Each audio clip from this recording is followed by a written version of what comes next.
Welcome to the Chain Effect Podcast, where a physical therapist and a dietitian married with 2 kids juggle the struggle of running a business, raising a family, and prioritizing our own health, all while trying to have as much fun as possible. We're your hosts, Taylor Pope, Doctor of Physical Therapy, and Caroline Pope, registered dietitian. Together we own and operate a health facility bringing together physical therapists, dietitians, personal trainers, and active recovery services to create what we call the Chain Effect. One day I'm going to do that first part of the intro all in one breath. Oh, yeah? Yeah. Probably not this week, Almost though, there. where you have your like late night kind of raspy voice. Because I'm sick. Yeah. You're probably not doing that this time. Been sick a long time. She's Some been- sort of COVID y'all. strain. She's been sick for like a week. And it took, first it was Tolly. He got sick while we were at the beach. And then Caroline came down with it. Of course, And the worst. And what's so funny is like the difference between Tolly and Bennett. Like Tolly knew he was sick before he even started coughing. He was like, I have a cold. And I was like, you do? Like, I haven't heard it at all. And then like later that evening, he started coughing and then he got a runny nose. And it was like, that kid is so in tune with his body. Meanwhile, Bennett's like coughing, like doesn't feel well. Yeah, I'm fine. I'm like, do you feel good? He's like, yeah, my tummy hurts. I'm like, that's not what I'm asking. Yeah. Do you have a cold? Are you sure your tummy hurts? I'm not just, don't just Yeah. make up something. Yeah. Today we are doing part 2 of the superpowers of food, or super nutrients in food. Mm-hmm. But this time, animal products. We did it mostly on, it was all plants Yeah, last it's all time. plants. Now So we're doing today- the good stuff. Just kidding. Meat. Well, according to Bennett, this is the good stuff because we were asking him, or I don't even know. He just like started ranking his favorite food. It was all meat except for like number 6.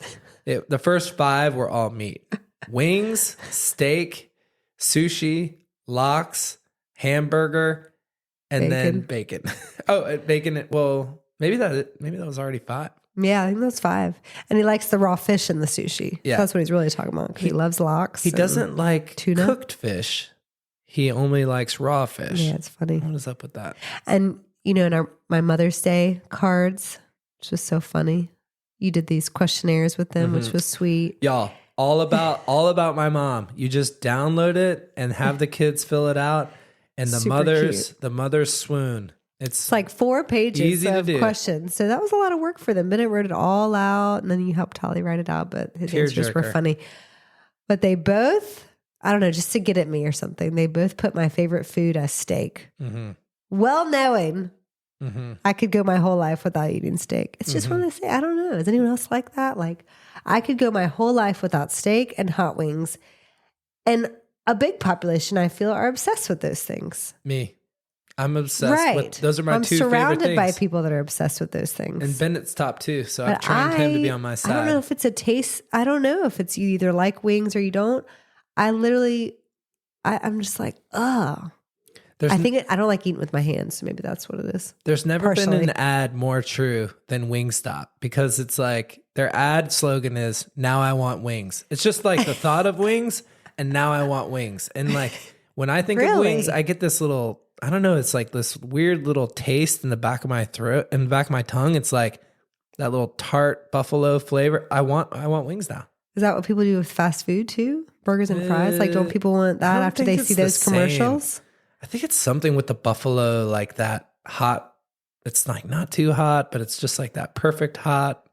I don't know. Meanwhile, our 6-year-old is housing them, like eating like 15 wings at a restaurant. I'm like, gosh. Yeah, my mom. And they're so expensive this time. Wingflation. Wingflation is the worst. People talk about eggs. No, wingflation has been over the years, gradually. Well, yeah. I mean, when I was growing up, back a while ago, wings were like 25 cents a pop, and now they're over $1. Over $1 a piece. 12 for $22 at a restaurant. Like, what? You better clean that wing. Yeah.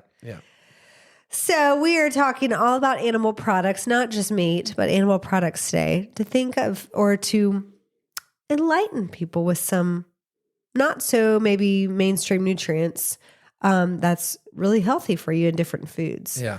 So we'll start with eggs, which Bennett also loves. One of his favorite foods. Has them almost every morning for breakfast. Mm-hmm. And we know eggs have a little bit of omega-3s in them, which we always talk about omega-3s, healthy fats, good for our brain, our heart health. They have a little bit in the yolk, but omega-3s are hard to get from, stuff that's not seafood. So seafood has it as well. We have a whole episode about fat. So go check that out. It talks more about omega-3s. They have a little bit in their yolk, but they also have something called choline. And choline is really crucial for brain and nervous system function. So one egg has about 30 to 40% of our daily requirements, which is pretty cool. I'm getting like 120% every day. Wait, I just have a question while we're talking about eggs. Yes. Are we past the point where people think eggs are bad for them? Because it's like every decade, I feel like people have gone back and forth on eggs. I think. It's one of the cleanest sources of protein, right? Like the cleanest. What do you mean by that? I guess like egg whites are like super low calorie, like I guess I'm thinking like calorie versus amount of protein that you get. It's like a 1-to-5 ratio. So I don't know why I said clean, but you're talking about egg yolks, eggs. Egg whites. But that's different than than people were scared of eggs in general because of the yolk, the saturated fat. Oh, okay. Right. Okay. So people are just scared of fat. And we already talked about that. Well, yeah, that was the whole, scare years ago about eggs. And what we're finding, I think, is there's a little bit of saturated fat in the yolks, but the yolks are so important. They have so many other good things. They have omega-3s. They have this choline, which, by the way, is super important during pregnancy for fetal neural tube. Like if you don't have enough, you could get neural tube defects because it helps brain development as well. It helps the nervous system. It enhances placental function. So you want to have a healthy placenta, which delivers the nutrients and oxygen to the fetus. But that's why choline is really essential, especially during pregnancy. So eggs have a lot of great things in them. And yeah, I think there was a scare, I do have a lot of clients sometimes who still say, well, how many can I have? Like a day? There's no clear guideline on that. Instagram seems to think that you can have like a dozen every day. Oh my gosh. People are crushing eggs. But that's why I just like to mix it up with egg whites because you're getting more of that protein balance for the calories and you're getting a little less fat. So it's not like you can't have any pure eggs, but I try to limit it throughout the week just in case the saturated fat gets too high and, for heart health reasons, for increasing cholesterol, because saturated fat is what can lead to increased cholesterol, one of the things. But yeah, I think eggs are super healthy compared to, especially, what are we comparing it to? What else are you going to eat in the morning? Yeah. You're not going to eat like a chicken breast, Like a toaster strudel like I grew up eating. Like, is that going to be better? Right, no. Right, have some whole food, some eggs. I do have to share this way of making scrambled eggs though. Okay. My buddy Noah told me about this and it is really pretty good. It's an extra step, but before you scramble the eggs, you pull out the yolks with a spoon and you just set those off to the side. And then you whip the eggs up and then start the scramble, get it going like normal. But before just a couple minutes before you're done, then you add the yolks. So the yolks don't cook quite at the same rate as the other eggs.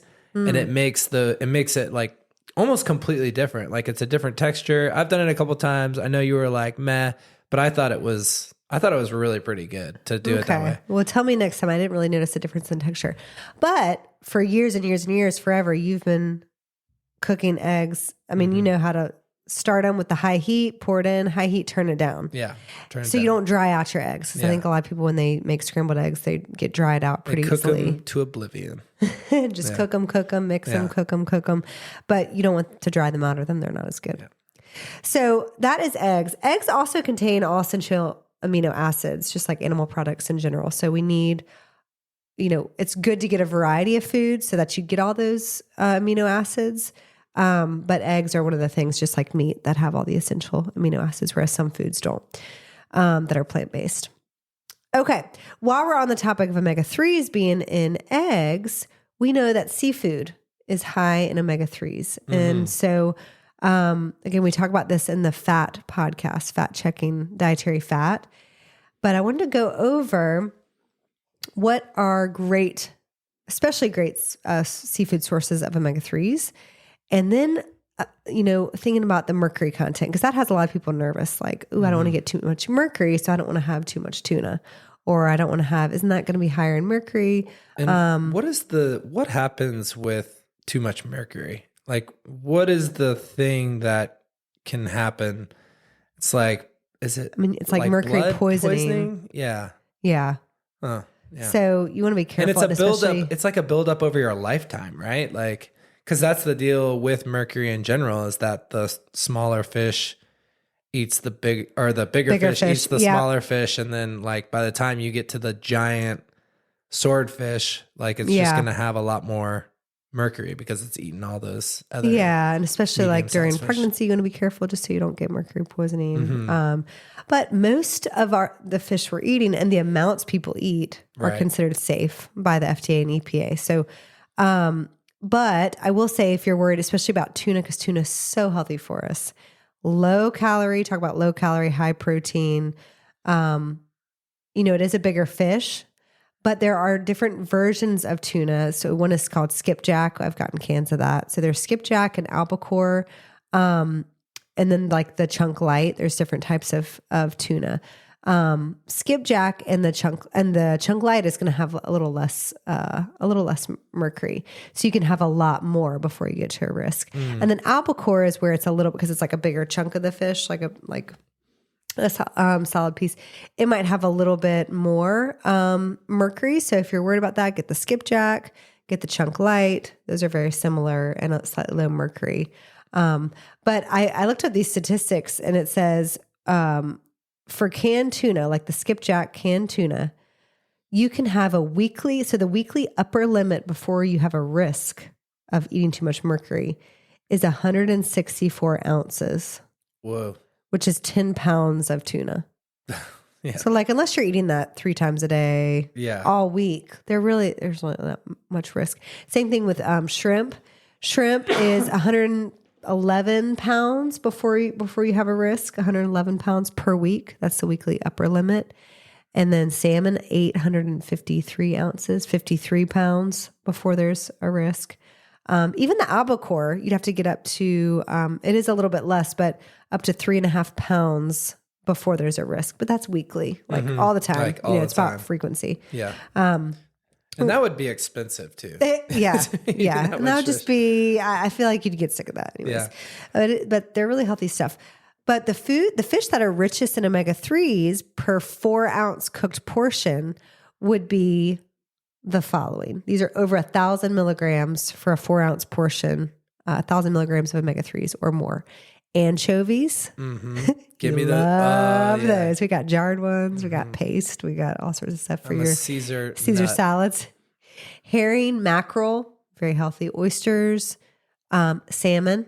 We know fatty. That's like the most obvious fatty fish. You can see the fat. These other ones you don't really notice that they have much fat, but they have that omega-3. Sardines, swordfish, and trout. Oh, nice.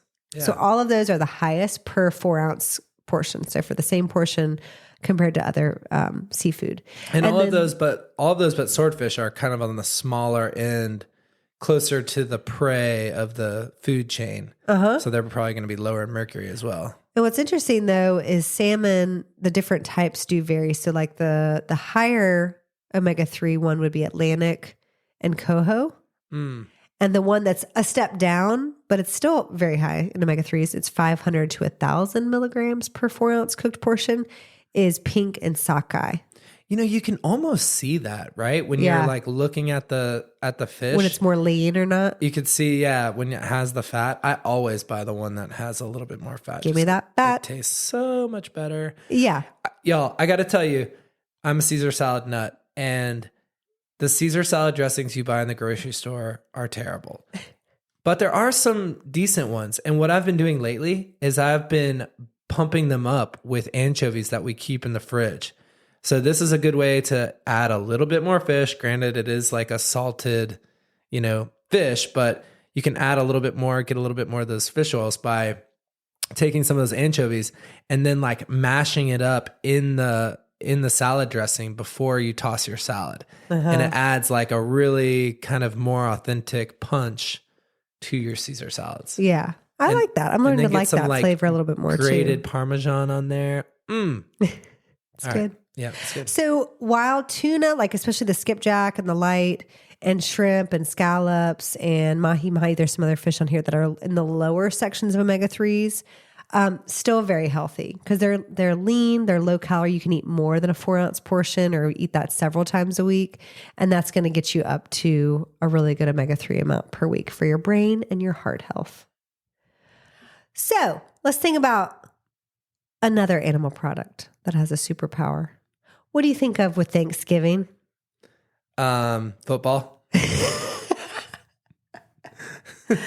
Well, a lot of people think of the turkey making us sleepy. It's all about, it makes us so sleepy. And that is true. It's got a lot of tryptophan in it, which tryptophan is an amino acid that helps with our sleep cycle, helps with, it's in the same pool as melatonin. So they kind of build off of each other. A pool of tryptophan can be the same foundation of melatonin, and then it turns into tryptophan, that turns into serotonin in the morning, which helps us wake up and feel good for the start of the day. So tryptophan is really important, and there are sources of that. And one of the biggest ones is turkey breast as well as chicken breast. So it's not just turkey.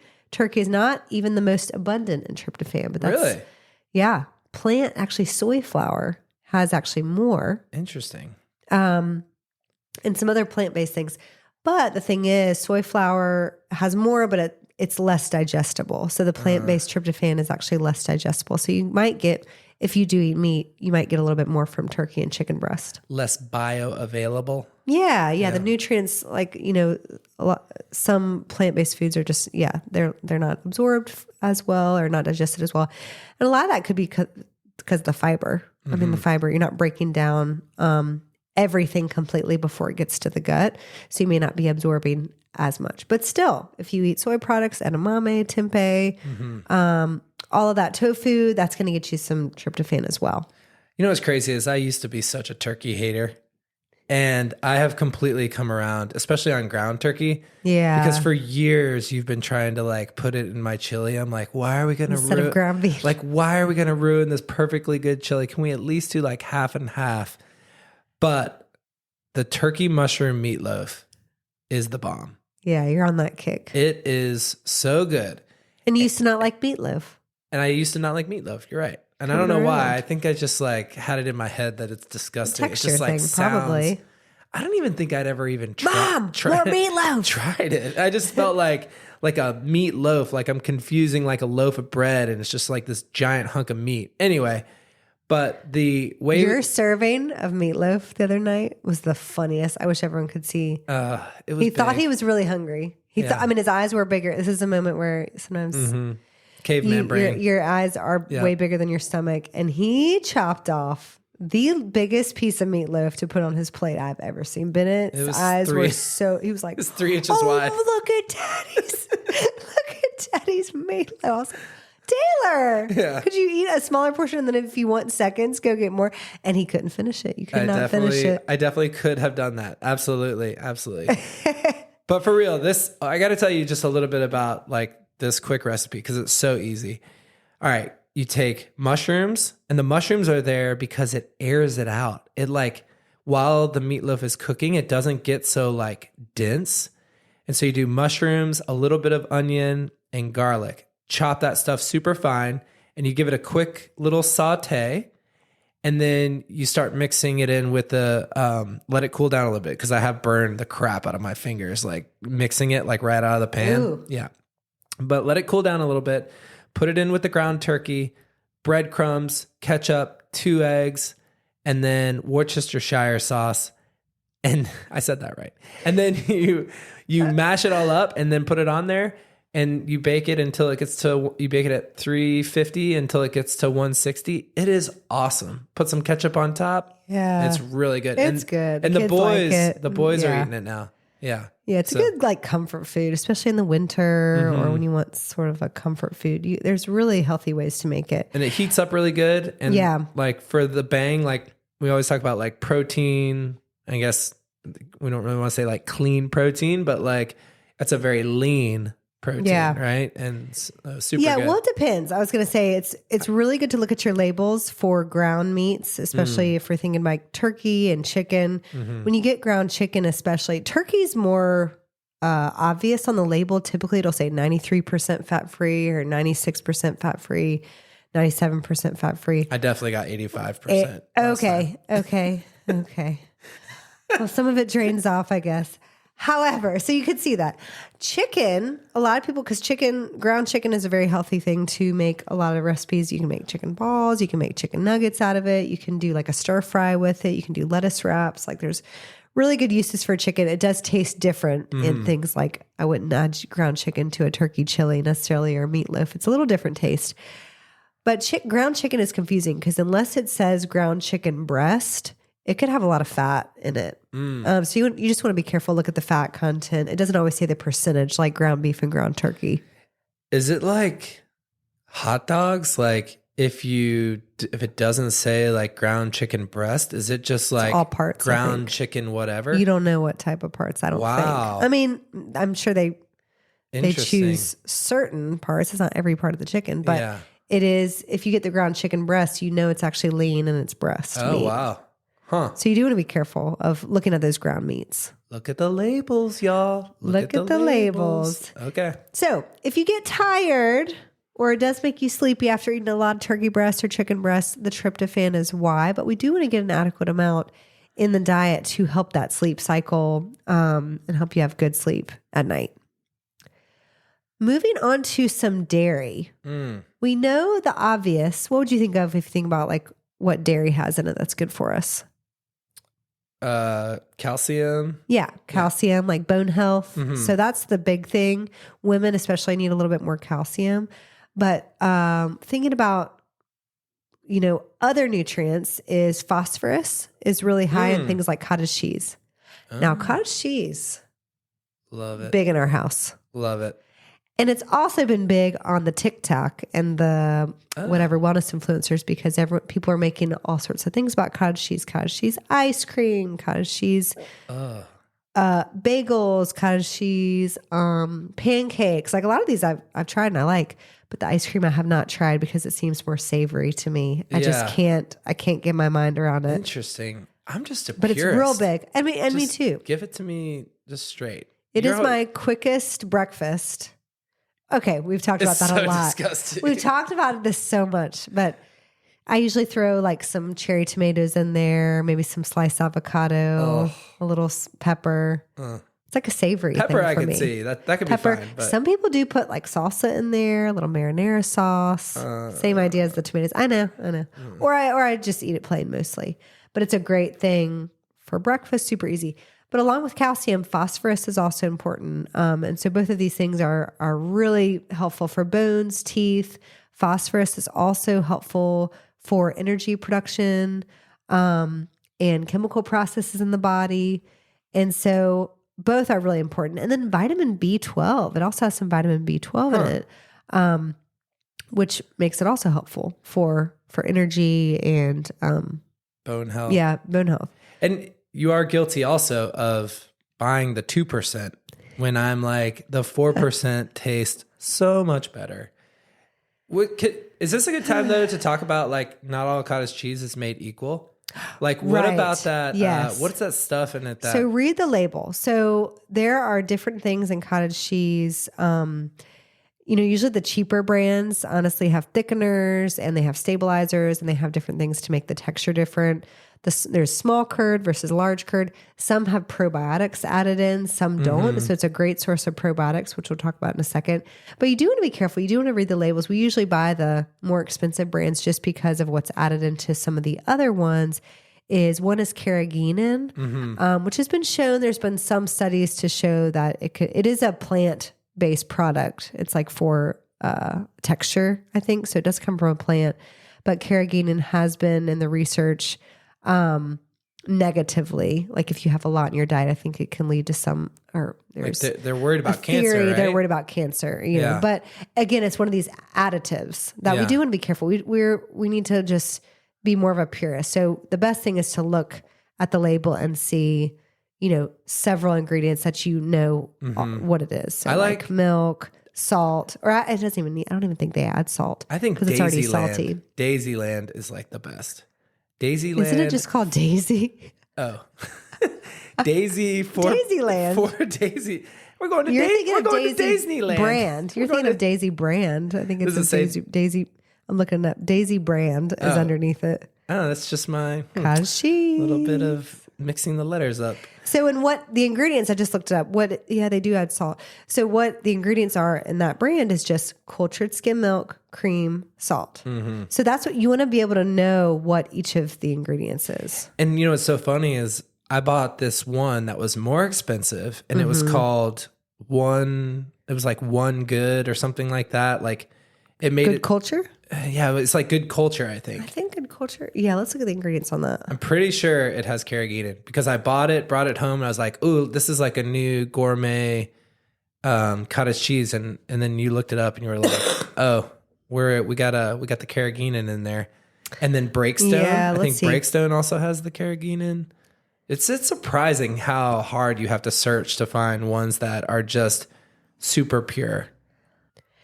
So I'm looking up Good Culture. It actually is, the only ingredients is skim milk in the 4% one, skim milk, whole milk, cream, sea salt, live and active cultures. That is the probiotics. So that is a good one. I think it was a different one you had gotten that I hadn't heard before, but I looked at it immediately. I know I disappoint you sometimes because I'm like so quick to like, let me look at this. Oh, look at this when you get home from the store with a different product I've never seen. But you think you're being healthy, and that's what the majority of consumers, they think they're being healthy, and marketing is just very difficult sometimes. But there are Good Culture. This one is a good example of, you can see the probiotic and the cultures listed. So if it says anything in the ingredient list, like live and active cultures, or lists specifically different strains like lactobacillus or something like that, that means it does have probiotics in it. Not all of them do, but probiotics are the bacteria that are that feed off of the prebiotics in our gut microbiome.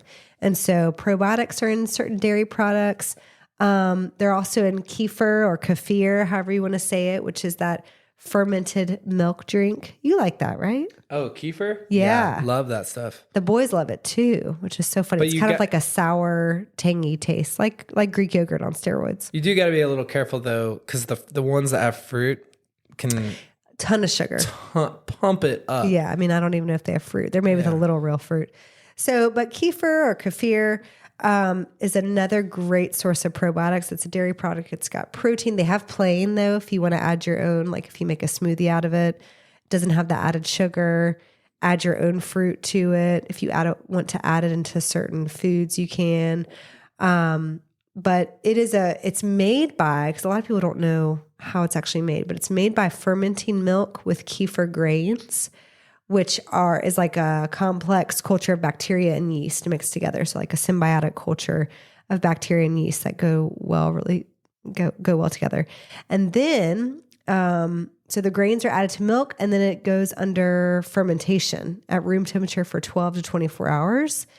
Then the grains are strained out, and then the fermented milk is the kefir. And then you drink it. So a lot of people just drink it. I like the taste. I couldn't have it all the time, but I do like the kind of sour, tangy taste. And same way of making yogurt. If you ferment yogurt, you have like the cultures. You can make it in the Instapot, like pour a gallon of milk in there, so bizarre, add cultures. It's so bizarre. And I don't know if I've tried it, but I'm like, I'll just buy plain Greek yogurt at the store.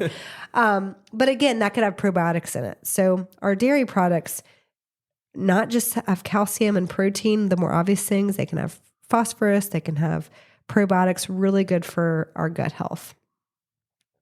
Last but not least, let's talk about an organ meat. Beef liver. I'm interested. I'm beef liver curious. We have not tried it. We should get our nerve up and try it. We know organ meats, especially liver, are super nutritious. I've heard about this. I've seen it in the research. It just looks a little weird. I just need to get it at a restaurant probably where it's like, I know it's going to be good. Yeah. So I can just go into it knowing it's going to taste good, or it should taste good. Yeah. Instead of me trying to make it and just never wanting to ever try it again. I don't know. I know it needs to be cooked well. And I think there is a very specific way to cook it so it doesn't have like an off taste, but it is kind of a superfood. I mean, it's lower fat, lower calories than like steak. Mm-hmm. So we're talking about beef liver here. Mm-hmm. And burgers, of course, it'd be less calories, less fat than that. It has really, really good source of iron, which makes sense. It's one of the best sources of iron. It has about 4 milligrams of iron in a 3-ounce serving. And it makes sense, right? Like, because the liver filters the blood, right? Yeah. And so it's just like storing and cleaning everything. And, so it makes sense that it would be just incredibly nutritious. And a very efficient protein source because it is lower calorie, lower fat. It's got a lot of protein, just like other, animal meats. But it helps with that without, contributing a lot of calories. It has a lot of vitamin A too. So that can help with your eye health. We talked about this on the last episode about vitamin A. And then it has a lot of B vitamins, specifically B12, which is really important for brain health, energy, healthy nerves and blood, but also B1, B2, B3, B9, all helpful for energy, cell function, fetal development during pregnancy. Folate is specifically important. And so it's just very dense in these nutrients. Yeah. We got to do it. We got to just go get some and maybe cut it in half and like try it a couple different ways. Well, I saw on when I was looking up beef liver, I'm like, it says, how should I prepare it? And I saw one thing that talked about soaking it in milk for 30 to 60 minutes because the casein protein in milk helps draw out any residual blood and impurities in that liver. Mm-hmm. And so that changes the taste, makes it less bitter or metallic, which is interesting, but that just seems gross. That just gives me like a mixture of like The Shining and A Clockwork Orange vibes, which I know are 2 movies that I don't think you've ever seen. No, I don't think so. Yeah, those that have know what I'm talking about. But you could use ground liver. Maybe that's more palatable, like making it into burgers or something. But I feel like we just got to learn how to prepare it, saute it, or have it in a restaurant or someone else cooks it. Mm-hmm. But yeah, organ meats can be very healthy if you want to prepare them and eat them, specifically with B vitamins, protein, all that good stuff. So we hope you learned something new today, talking about animal products, some superpowers of food besides the obvious. If you have any questions or any other things that you've thought of, you can email me at caroline@chaineffect.com. And thanks so much for listening. We'll see you next time.